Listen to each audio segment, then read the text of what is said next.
How to remove filters from a photo on Snapchat. This tutorial shows you how to strip off any filter from your snaps before saving or sending them. First, open Snapchat from your home screen. After that, go to your memories or camera roll by tapping the gallery icon on left of the shutter button, and then find the photo you want to edit.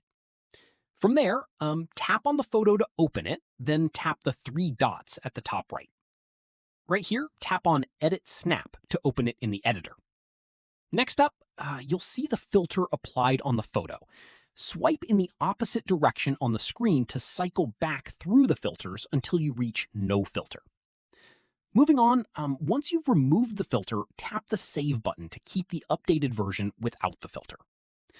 From here, keep in mind that if the photo was originally taken with a lens or AR filter baked directly into the image, it cannot be removed, as those are permanently applied at the time of capture. Finally, if you want a clean photo going forward, just make sure to swipe to No Filter before taking your snap. Hope this helped you out. If it did, give it a like, subscribe for more Snapchat tutorials, and tap the bell for updates. See you in the next one.